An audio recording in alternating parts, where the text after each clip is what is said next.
you just have to give Fortnite and Epic Games credit for just how powerful, like, of a movement they've created with Fortnite, and that's why, with Jonesy there, I really think that showing Fortnite off in Smash Bros., which is supposed to be a celebration of all things video games, would be a great way to pay homage to, like, one of the biggest influential modern games of our time.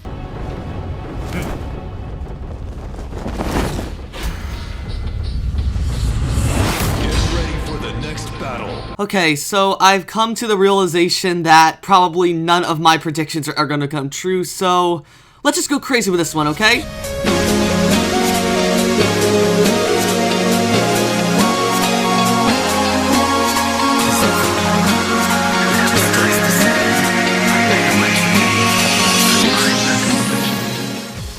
Hello everyone, I'm Autobot, Sonic the Telltale Gamer, bringing this everything Telltale Games, Transformers, and more.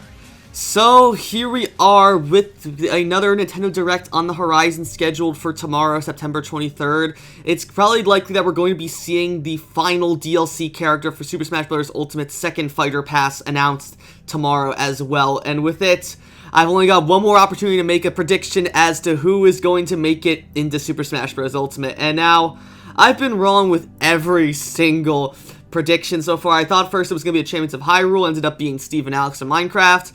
I thought it was going to be Sora, ended up being Sephiroth. I thought it was going to be Tracer from Overwatch, it ended up being Pyra and Mythra of Xenoblade Chronicles 2. Then I thought it was going to be Jonesy from Fortnite, and it turned out to be Kazuya from Tekken. And first off, I'd just like to apologize for me not uploading a reaction to the Kazuya trailer, because I had such a big brain fart. I honestly thought I had recorded a reaction to it, but as I was scrolling through my audio files, I do not have a reaction to it. I am so sorry, because honestly, and that was one I was really looking forward to share with you all, because I was so excited to see Kazuya in Smash 2, because as someone who loves Tekken, I knew it was Kazuya from the second I saw Ganondorf being Caramel Kale, and I'm thinking, first I saw Ganondorf, like, okay, who could this be? Then I see, like, a volcano, I'm like, oh my god, is this Heihachi? Are we really getting Heihachi? Because he's already a Meat Fighter costume. I'm like, are we really getting Heihachi in Smash? And then I see he doesn't have a shirt. Oh my god, it's Kazuya. And I got so excited. And I'm so sad that I won't be able to share my, reaction with you guys. So I'm really, really sorry that I was not able to show my reaction to the Kazuya reveal. That's hopefully something that I'll fix with the next reveal, which may or may not happen tomorrow. So, considering I was wrong with every single prediction beforehand, I'm just gonna go with a crazy prediction now that you could maybe tell if you saw by the thumbnail of this video. But yeah, this is who I think the final DLC character for Super Smash Bros. Ultimate Second Fighter Pass and the entire game as a whole will be. So, who do I think the final fighter in Super Smash Bros. Ultimate is gonna be? Well, I've been wrong on everything, so I'll probably be wrong about this, but let's go. I think that it is going to be none other than Clementine from Telltale's The Walking Dead. And before everyone asks, oh, you can't put Clementine in because she's a Walking Dead character and Walking Dead is in comics, but that's true, but she originated from the Walking Dead video game series. So that still makes her, in my eyes at least, a prime candidate to be put into this, so just let me go with this. This video is probably not going to make any sense, but this is just honestly what I would want to see if Clementine was put into Super Smash Bros. Ultimate. So this is just going to be a big gushing. If you want to see how I think Clementine would translate in Smash, be sure to like, comment, and of course subscribe. Let's go ahead and jump right into it. So, as I've done with every other Smash character video that I've made, I think we've got to start off first with why I believe Clementine deserves to be in Smash. And basically the same thing goes for why I've wanted everyone else other than the Champions of Hyrule to be in Smash. With Sora, I thought it was because Kingdom Hearts is one of the biggest JRPG franchises of all time and really helped revitalize in the early 2000s. With Tracer, I thought that she deserved to get in because of how popular Overwatch was at the time and how it basically sort of became one of the biggest competitive FPS games or even esports of all time. And then with Jonesy from Fortnite, I thought because of how Fortnite's arguably the biggest battle royale game of all time, and then also it's just how much of a big cultural icon it is in not just video games but also just merchandise, clothing, and so on. So with Clementine, I really believe Clementine deserves to be in Smash for a similar reason. The fact that if it was not for Telltale's The Walking Dead, that sort of created a renaissance of the adventure genre of video games, where because of Walking Dead and how successful it was with Telltale, we wouldn't have stuff like Life is Strange, Until Dawn, the Dark Pictures anthology, stuff like not Heavy Rain, sort of, but like stuff like Beyond Two Souls, Detroit Become Human, and so on. It's because of The Walking Dead and Clementine that we've had such a renaissance in these choice-based adventure games, and I really think that having such a monumental spot in the game history of video games just makes Clementine worthy of being in Smash. Now, moving on to Clementine's gimmick, as every character in Smash, DLC character in Smash, I should say, has had a gimmick to some degree. Like, we've had Byleth with their different Heroes Crest weapons, we had Min Min with her different arms, Steve and Alex with the crafting mechanic, Sephiroth with the One-Winged Angel form, Pyra and Mithra being able to switch between Pyra and Mithra, and then Kazuya with his Devil Gene abilities and the Rage Drive arts. So with Clementine, I feel like her gimmick would be walkers, and that's just it, just walkers. So the way we would work is very similar to, if you ever played Dead by Daylight, very similar to how Nemesis works in that game. So when Clementine, someone plays as Clementine, on the field there will be two walkers that will just just limp around the map, just occasionally bump into the stuff, and will progress and will occasionally chase after a player. And this includes the Clementine. And yes, this means that if there were like 8 Clementines playing in 8-player Smash, there would be like 16 walkers. Maybe they'd limit the walkers, depending on, like, there were so many Clementines, I'm not sure. But anyway, the way it would work is that these walkers, they're pretty harmless and move really slowly, and other players, including Clementine, can kill the walkers. At that point, they can only be killed if they take, I'd say, maybe 30, 40 damage, or if they're just knocked off a stage into, like, a pit or something like that. And if they die, they take about maybe 20 to 25 seconds for them to respawn, and then they just, like, materialize on the map and then just start to wander around again. And if a walker comes into contact with another player, or even Clementine herself, the walker will bite that character, and they'll start taking, like, damage over time. Like, let's say maybe 1% per second for 10 seconds. I think that seems pretty fair. And so, again, it's not like a huge thing, but it could definitely really help out your gameplay strategy moving forward. So, like, try maybe fight near walkers so that you can get extra damage from them, or maybe even try to avoid them and make sure you don't corner yourself if you're not playing as Clementine. Okay, now that we've gotten Clementine's gimmick and why she deserves to be in Smash out of the way, it's time to go over what her special attacks would be. And to start off, I think the best one to talk about is her neutral special, or her neutral B. So for her neutral B, I think it would be definitely using Marlin's bow. Now, with Clementine being a bow fighter, there are a lot of bow fighters now in Smash. We have Link, Toon Link, Young Link, Pit, Dark Pit, Byleth, and so now how can we make Clementine's bow stand out amongst all the other bow fighters? With Link, he has the ability to shoot 2 arrows if he picks up one off the ground. With Toon Link, he's got fire arrows that do more damage and have more knockback than Link's arrows. Toon Link has the arrows that they're slower than Link and Young Link's, but they fly further. Then Pit and Dark Pit can guide their arrows, with Dark Pit's being slower and do more damage than Pit's. And then Byleth has just regular arrows with the piercing effect. I mean, not piercing effect, the charge shot light thing that he does. So what could Clementine do with her bow? So the way I figured this out is, what if Clementine's bow had a piercing effect per se? So the way it would work is that her bows would probably be similar to Toon Link, in the sense that her arrows would be slow, but they'd travel further than, like, let's say Link, Toon Link, Pit, and so on, or Young Link, not Toon Link.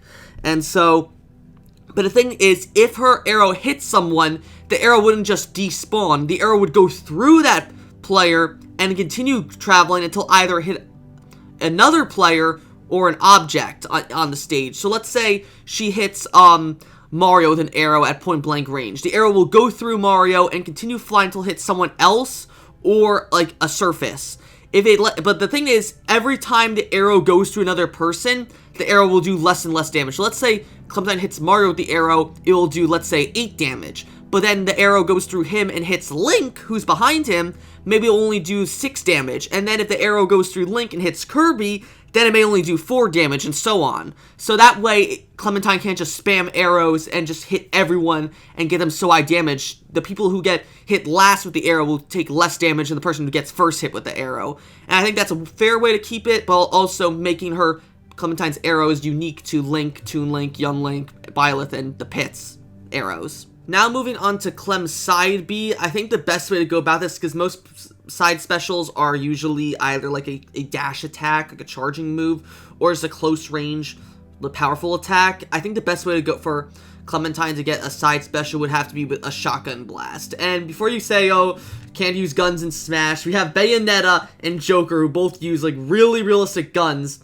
as their special, as their neutral Bs. So I think the best way for Clementine to use the shotgun blast would be, it basically kind of like sort of like Joker's to a degree. So the way it would work is that Clem would pull out her shotgun from A New Frontier. She'd pump it once, and then to just kind of like a charge thing, kind of like think Falcon Punch, but instead of him saying Falco Punch, so like she cocks the gun and then fires, pumps the shotgun, then fires it.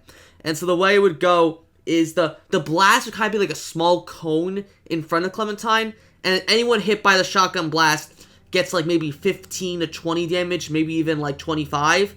And so that's how I think it would be. And have a like not so much damage, but definitely do a lot of knockback potential. I definitely think that's how it would go. After that, we move on to Clementine's up special. And honestly, the up special is the one I had the most trouble with, considering that Walking Dead isn't really known for like recovery moves, so to speak. So I had really struggled with this a long time until I thought about one thing. So Simon and Richter both have like an up B where they kind of do an uppercut with a knife. I feel like that's like really the only thing that you can do with Clementine, and that while her basic attacks would involve her punching, kicking, maybe slashing with her knife, definitely the way it would go for Clementine's up B would be to have her slash upward with her knife and sort of just get some more extra distance. It'd maybe do like a bit of damage, but more so used as just like it'd be a really weak recovery move though, I think. And finally, that brings us to Clementine's down special, and it's considering how most characters like to use their down special for counters, I see no reason why not to make Clementine's a down special counter as well. So the way it worked, it basically kind of be a parry that utilizes her kicking out her opponent's knee, as Jane taught her back in Season 2 of The Walking Dead. So the way I really think this work would be really cool is if, when you do down B, Clementine, like, maybe, spins her knife in her hand and maybe gets into, like, a defensive stance, and if someone attacks her while she's in that stance, she'll block the attack and then kick out at her opponent, trying to kick them in the leg, and if she hits them, that'll put them in sort of a stun state, very similar to Ryu and Ken's down special with their focus attack. It gets them, like, stunned, they can move for a bit, and then that gives Clem the option to either run away or try to go on for a counter attack that does more damage. It's definitely, well, the counter itself would be kind of weak, maybe like 5 or 6 damage, then those sets are up to be used something like a shotgun blast or a smash attack that could really do a lot more damage than just a regular combo. I think would be a great way to round out Clementine's special moveset. Now, of course, that brings us into what Clementine's final smash is going to be, and this one, I was debating between one of two ideas, so I kind of combined them into one. So both of them involve the same attack, really, but in different forms.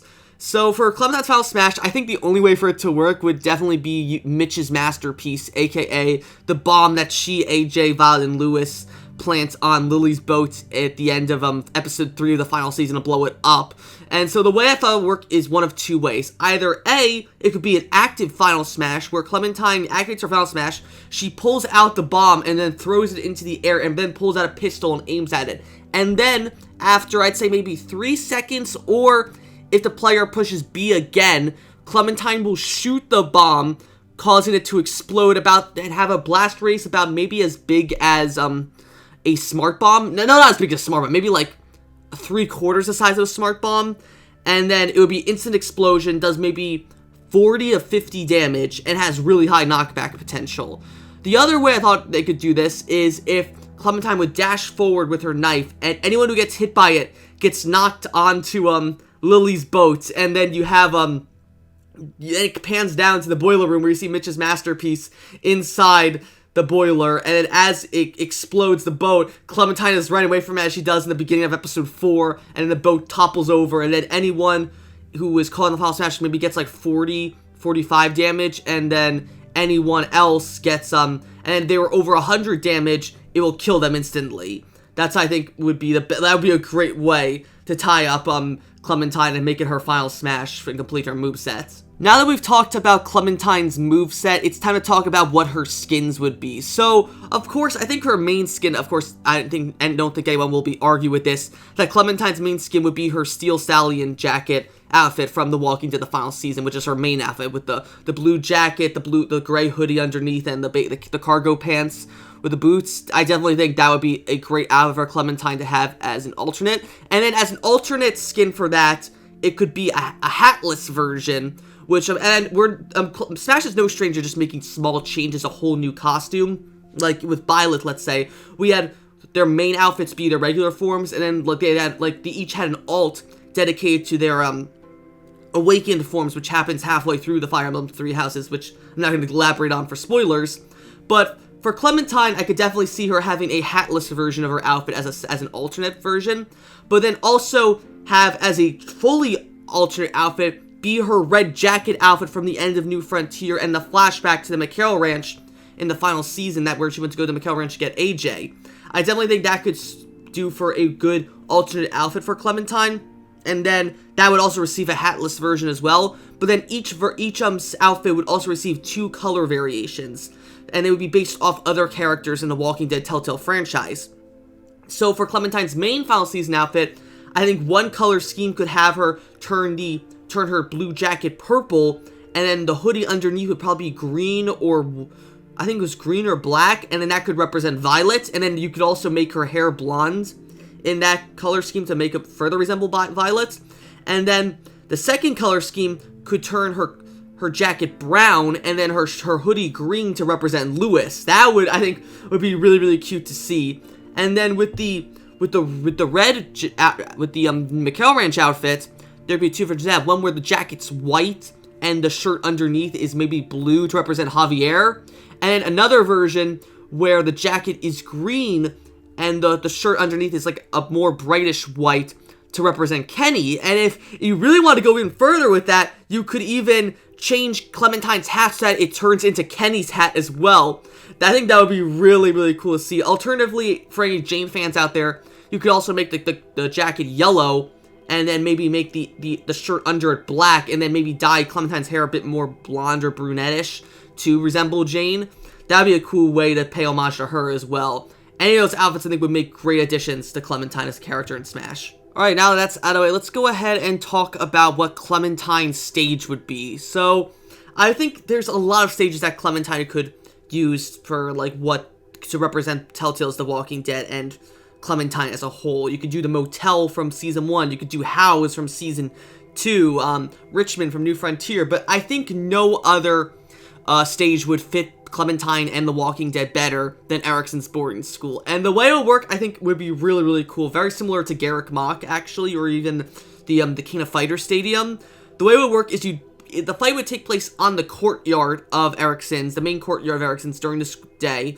There'd be maybe a few pieces of debris on the sides of the map that you could climb up on for extra platforms and such. But then it would mostly be more of a flat stage, kind of like the market area in Garrick Mach.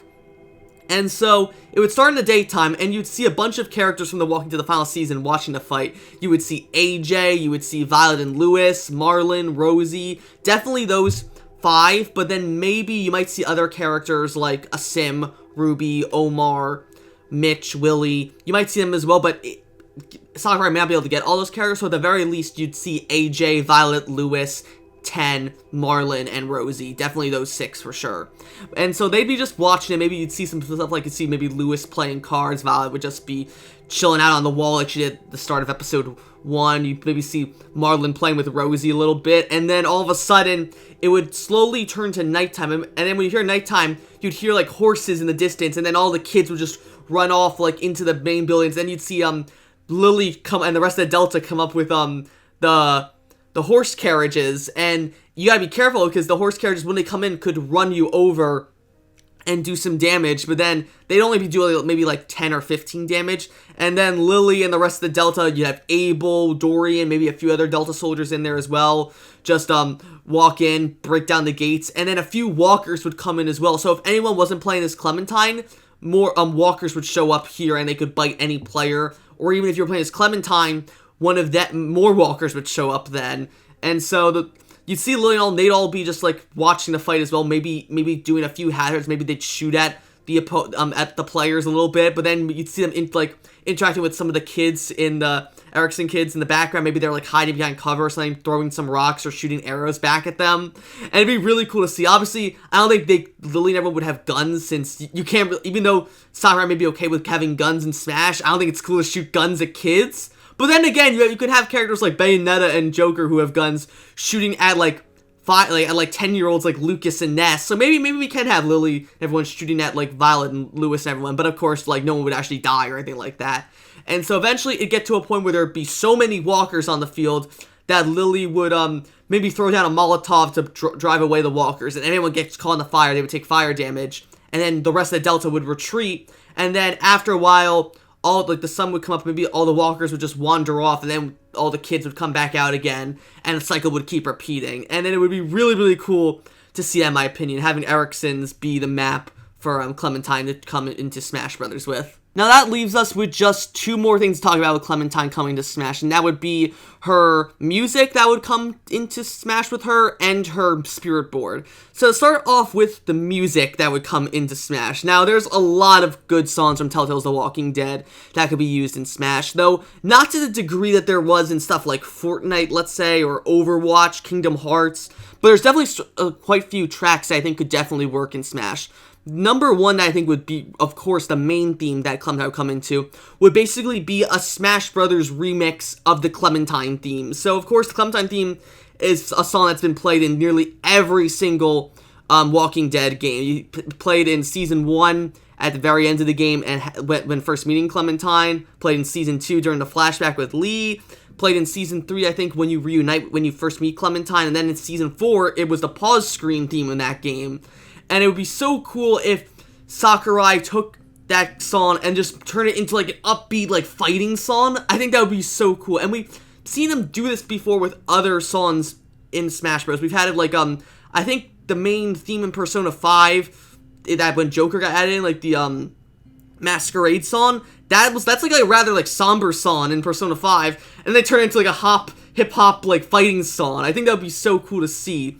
And other ones they could do, definitely, I would really like to see the song that plays when you fight Minerva at the end of episode 4 of the final season. That would be a really good song to do. You could do the Gauntlet song from season 1 where Lee goes through the horde of walkers on the way to Marsh House to get to Clementine in episode 5 of season 1.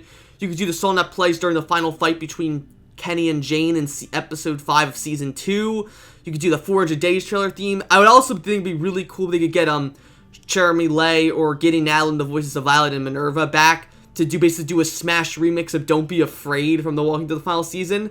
That would be a really cool thing to see, in my opinion. But yeah, there's so many cool songs I would love to see get the Smash Bros remix treatment in The Walking Dead. That would be really good for Smash Bros, in my opinion. And so finally, that leaves us at Clementine's spirit board and what spirits exactly would be included in her spirit board. So the way I think to go about this would basically be focused mostly on characters in The Walking Dead the final season. Let's say we got 10 spirits maximum. Let's try to keep it to final season characters and maybe throw in a few legacy characters as well. So characters that could be used in Clementine's spirit board, definitely AJ, Violet, and Lewis. Violet and Lewis would definitely be 3-star spirits, I believe. AJ would definitely be a 4-star spirit. Then maybe throw in 10 as a 2-star spirit. Rosie as a 3-star spirit. Marlon maybe as a 3-star or 2-star spirit. Lily as a 3-star spirit, maybe Minerva as a 3-star spirit, and then for the last two you can make Lee as a 4-star spirit, and then maybe either Javier or Kenny as a 3-star spirit as well. That's how I think would be the best way to go about it for a spirit board, in my opinion. Definitely try to focus on the Walking to the final season, but also throw in a few legacy characters too. And there we have it. That is why I believe Clementine should be the final DLC character for Super Smash Bros. Ultimate. But who am I kidding? It's definitely going to be someone else. So when it's not Clementine, it may be the Champions of Hyrule, it may be Sora, it may be Tracer, it may be Jonesy from Fortnite. It could be any one of those characters, but knowing my track record, it's probably going to be someone totally different, but I'll probably enjoy it all the same. So I hope you all enjoyed this little rambling of me musing about how Clementine would be if she was in Smash, and I hope you'll be excited when I do my reaction to the final DLC character of Super Smash Bros. Ultimate when they are revealed, hopefully, tomorrow on September 23rd. If you're excited as I am, be sure to like, comment, and of course subscribe, and I will see you guys later.